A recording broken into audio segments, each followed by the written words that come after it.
बिस्मिल्लाहिर्रहमानिर्रहीम। अस्सलामुअलैकुम वरहमतुल्लाहि वबरकातुहू।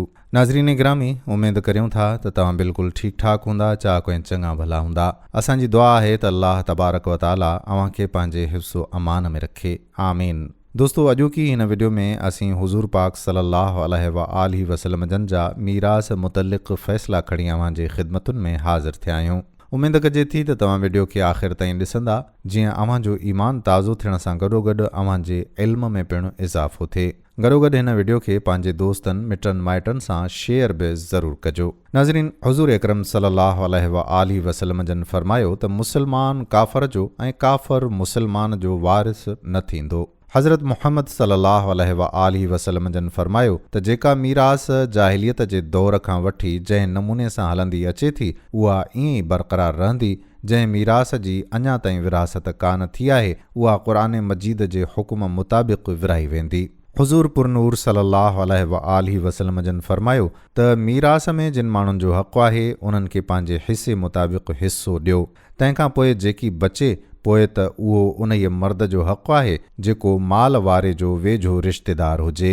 हज़रत सअद रज़ियल्लाहु ताला अन्हु जी घरवारी जॾहिं रनज़ाल थी त ॿिन्ही न्याणियुनि सां जेकी सअद रज़ियल्लाहु ताला अन्हु मंझां हुयूं, उहा वठी नबी करीम सल्लल्लाहु अलैहि वसल्लम जन जी दरबार में आई ऐं अर्ज़ु कयईं त या रसूलल्लाह सल्लल्लाहु अलैहि वसल्लम, मुंहिंजो मुड़ुसु तव्हां सां ग़ज़वे उहुद में शरीक हो ऐं शहीद थी वियो। हुन पंहिंजे पुठियां 2 न्याणियूं छॾियूं आहिनि जेकी तव्हां जे अॻियां मौजूदु आहिनि। मुंहिंजे मुड़ुस मिल्कियत में जेकी कुझु छॾियो आहे, उहो मुंहिंजे मुड़ुस जे भाउ यानी मुंहिंजे ॾेर पंहिंजे हथ में रखियो आहे ऐं मुंहिंजे ऐं इन्हीअ ॿारनि जे लाइ कुझु बि न छॾियो आहे। इहो ॿुधी पाण करीम सल्लल्लाहु अलैहि वसल्लम जन ख़ामोशी रहिया त पोइ उन औरत वरी चयो त या रसूलल्लाह सल्लल्लाहु अलैहि वसल्लम, हाणे जॾहिं माण्हू औरत जो माल ॾिसी औरत सां निकाह कनि था, त पोइ हिन यतीमनि न्याणियुनि सां बग़ैर माल जे केरु निकाह कंदो? इन खां पोइ रसूल अकरम सल्लल्लाहु अलैहि वसल्लम जन इरशाद फरमायो त अल्लाह ताला जे अॻियां हिन जो मुआमिलो आहे,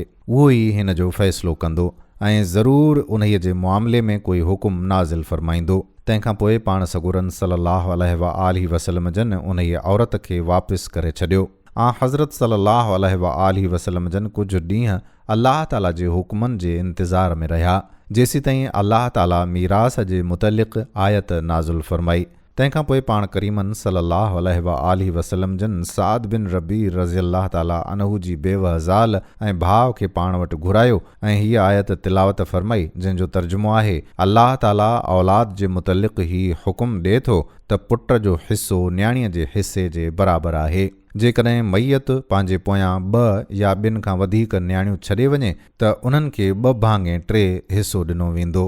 तंहिंखां पोइ पाण करीम सल्लल्लाहु अलैहि वसल्लम जन साद जे भाउ खे हुकुम ॾिनो त साद जी ज़ाल खे 8हों हिसो अदा करियो। साद जे न्याणियुनि खे 2/3 हिसो अदा करियो। जेको बचे उहो तुंहिंजो आहे। नाज़रीन, हिकु शख़्स फ़ौत थी वियो। हुन जे पोयां फ़क़ति हिकु ग़ुलाम खां सवाइ ॿियो को बि वारिस न हो। जॾहिं हुज़ूर अकरम सल्लल्लाहु अलैहि वसल्लम जन जी दरबार में ही मामिलो पेश कयो वियो त पाण सगुरन सल्लल्लाहु अलैहि वसल्लम जन फरमायो त फ़ौती याने मैयत जो कोई वारिस बि आहे? असहाबन सगुरन अर्ज़ु कयो त या रसूलल्लाह सल्लल्लाहु अलैहि वसल्लम, ॿियो त कोई बि न आहे, फ़क़ति हिकु ग़ुलाम आहे जंहिंखे बि फ़ौती वफ़ात खां अॻु आज़ादु करे छॾियो हो। तंहिंखां पोइ रसूल अकरम सल्लल्लाहु अलैहि वसल्लम जन फरमायो त फ़ौतीअ जी मीरास हुन जे आज़ादु कयल ग़ुलाम जे हवाले कई वञे, उहो ई हुन फ़ौतीअ जो वारिस आहे। हज़रत सल्लल्लाहु अलैहि वसल्लम जन जी दरबार में हिकु शख़्स आयो ऐं अर्ज़ु कयईं त या रसूलल्लाह सल्लल्लाहु अलैहि वसल्लम, मुंहिंजो पोटो फ़ौत थी वियो आहे। हुन पंहिंजे पोयां जेका मीरास छॾी आहे, छा उन्हीअ में मुंहिंजो बि कोई हिसो आहे? इहो ॿुधी पाण सगुरन सल्लल्लाहु अलैहि वसल्लम जन इरशाद फरमायो त अए शख़्स, उन्हीअ जी मिल्कियत मंझां 6हों हिसो तोखे ॾिनो वेंदो। हज़रत अब्दुल्लाह बिन अब्बास रज़ियल्लाहु ताला अन्हु खां रिवायत आहे त हज़रत सल्लल्लाहु अलैहि वसल्लम जन ॾाॾीअ खे बि मीरास मंझां 6हों हिसो ॾियारियो। 2 शख़्स हुज़ूर अकरम सल्लल्लाहु अलैहि वसल्लम जन जी दरबार में आया ऐं संदन अॻियां मीरास जे मुतल्लिक़ मुक़दमो पेश कयऊं। 2 शख़्स पंहिंजी दावा खे साबित करण में बज़िद हुआ, लेकिन ॿिन्ही खे शाहिद कोन हुआ। उन्हनि जी दावा ॿुधी पाण सॻोरन सल्लल्लाहु अलैहि व आलिहि वसल्लम जन इरशाद फरमायो त गौर सां ॿुधो, उन्हीअ जे मुतलिक़ जंहिं शख़्स जे हक़ में फ़ैसिलो ॾींदुसि जेकॾहिं उहा शइ वाक़ई उन्हीअ जी न आहे ऐं उन्हीअ जे मुख़ालिफ़ जी आहे त पोइ उन्हीअ माल जी हैसियत बाहि जे मिसाल आहे जेको उन्हीअ खे ॾिनो वञे थो। पाण सॻोरन सल्लल्लाहु अलैहि व आलिहि वसल्लम जन जो फरमान ॿुधी ॿई उथी बीही रहिया ऐं चयऊं त या रसूलल्लाह सल्लल्लाहु अलैहि व आलिहि वसल्लम, मूंखे ही माल न घुरिजे, आं पंहिंजे भाउ जे हक़ में दस्तबरदार थियां थो।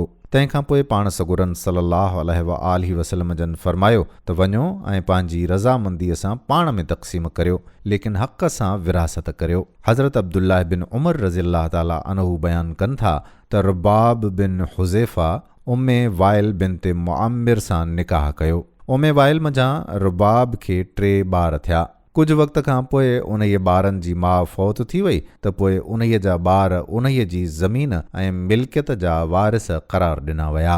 अरवाह बिनते हमज़ा बयानु करे थी त मुंहिंजी हिकु बानी हुई, उन्हीअ जो इंतिक़ाल थी वियो, हुन पंहिंजे पोयां फ़क़ति हिकु धीउ छॾी। अहिड़ीअ तरह आउं हज़रत मुहम्मद सल्लल्लाहु अलैहि व आलिहि वसल्लम जन जी दरबार में हाज़िर थियसि ऐं उन्हीअ जे मुतलिक़ हुज़ूर अकरम सल्लल्लाहु अलैहि व आलिहि वसल्लम जन हुकुम फरमायो त उन्हीअ बानीअ जी मिल्कियत मंझां हिकु हिसो मूंखे ऐं हिकु हिसो उन्हीअ जी धीउ खे ॾिनो वञे। हज़रत जाबिर बिन अब्दुल्लाह रज़ियल्लाहु ताला अन्हु रिवायत कनि था त हिकु दफ़े आउं सख़्तु बीमार थी पियुसि।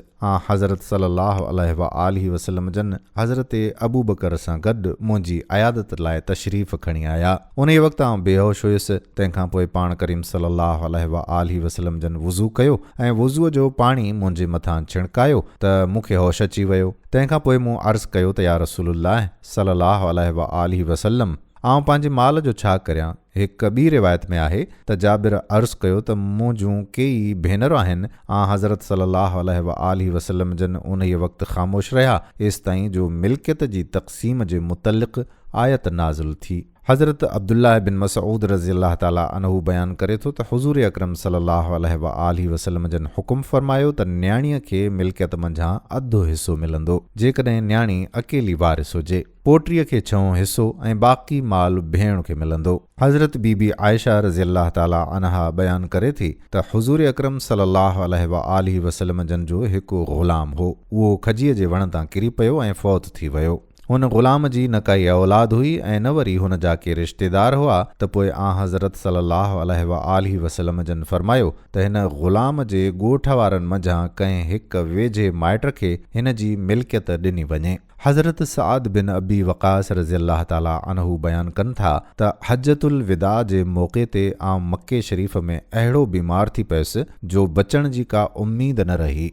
हज़रत सल्लल्लाहु अलैहि व आलिहि वसल्लम जन मुंहिंजी आयादत करण लाइ तशरीफ़ फरमा थिया त मूं हुज़ूर अकरम सल्लल्लाहु अलैहि व आलिहि वसल्लम जन जी ख़िदमत में गुज़ारिश कई त या रसूलल्लाह सल्लल्लाहु अलैहि व आलिहि वसल्लम, आउं बिस्तरे ते मौत जी हालत में पियल आहियां। मूं वटि तमामु घणी दौलत आहे, मगर हिकु न्याणी आहे, उन्हीअ खां सवाइ ॿियो को बि वारिस न आहे। मुंहिंजी तमन्ना आहे त पंहिंजो 2 भाङे 3 माल अल्लाह जी राह में ख़ैरात करियां। इन्हीअ में तव्हांजो कहिड़ो हुकुम आहे? तंहिं ते हज़रत सल्लल्लाहु अलैहि व आलिहि वसल्लम जन फरमायो त ऐं साद हरगिज़ ईअं न कजांइ। मूं अर्ज़ु कयो त पोइ अधु माल? रसूलुल्लाह सल्लल्लाहु अलैहि व आलिहि वसल्लम जन फरमायो त इहो बि सही न आहे। मूं अर्ज़ु कयो त साईं, जेकॾहिं इजाज़त ॾियो त माल जो 3 हिसो ख़ैरात करियां। रसूल अकरम सल्लल्लाहु अलैहि व आलिहि वसल्लम जन फरमायो त ऐं साद बस 3 हिसो काफ़ी आहे। तुंहिंजे लाइ इहो सही आहे त पंहिंजी औलाद खे कंगाल न छॾे वञु ऐं उहे कंहिंजा मुहताज न रहनि। नाज़रीन, जॾहिं ॿिन्ही जहाननि जे सरदार हज़रत मुहम्मद मुस्तफ़ा सल्लल्लाहु अलैहि व आलिहि वसल्लम जन उम्रो शरीफ़ अदा करे फ़ारिग़ थिया ऐं मुआहिदे जो वक़्तु बि पूरो थियो त पोइ क़ुरैश जा कुझु माण्हू मौला अली अलैहिस्सलाम वटि आया ऐं चवण लॻा त या अली, वक़्तु पूरो थी चुको आहे, हाणे पंहिंजे साहिब यानी हुज़ूर अकरम सल्लल्लाहु अलैहि व आलिहि वसल्लम खे चओ त उहे जल्द ई मके मंझां हलिया वञनि। अहिड़ी तरह सां पाण करीमन सल्लल्लाहु अलैहि व आलिहि वसल्लम जन मके मंझां हलण जो हुकुम फरमायो। तॾहिं हज़रत अमीर हमज़ा रज़ियल्लाहु ताला अन्हु जी न्याणी चाचा चाचा पुकारींदे हुज़ूर अकरम सल्लल्लाहु अलैहि व आलिहि वसल्लम जन जे पोयां डोड़ी। इहो ॾिसी हज़रत अली उल मुर्तज़ा शेर ख़ुदा साईं जन उन्हीअ छोकिरीअ खे खंयो ऐं हज़रत बीबी फ़ातिमतु ज़हरा रज़ियल्लाहु ताला अन्हु खे ॾींदे चयो